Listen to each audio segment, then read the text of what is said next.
শহীদ president Ziaur Rahman এবং সাবেক প্রধানমন্ত্রী বেগম খালেদা জিয়ার রুহের মাগফিরাত কামনায় দোয়া ও ইফতার মাহফিলের আয়োজন করেছেন জিয়াউর রহমান সমাজ কল্যাণ ফোরাম।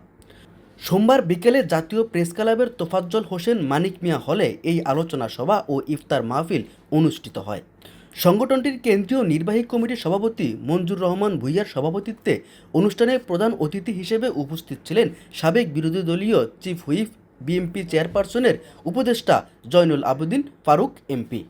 ইফতারের পূর্ব মুহূর্তে এক সংক্ষিপ্ত আলোচনা সভায় দেশের চলমান রাজনৈতিক পরিস্থিতি ও মরহুম জিয়াউর রহমানের রাজনৈতিক আদর্শ নিয়ে আলোচনা করেন বক্তারা।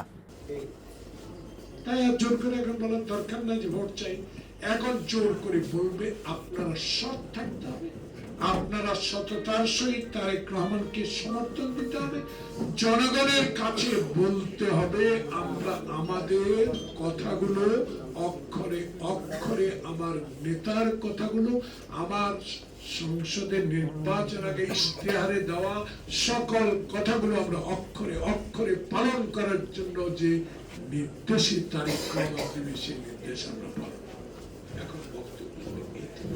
এখন বক্তব্য হবে জামাতে ইসলাম এখন বিরোধী দল, সংসদ বসবে 12 তারিখে ইনশাআল্লাহ।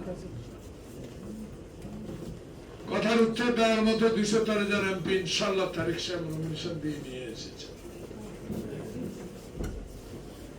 বাংলাদেশের মন্ত্রিসভা গঠন করেছেন সবচেয়ে সুযোগ্য ব্যক্তিদের দিয়ে।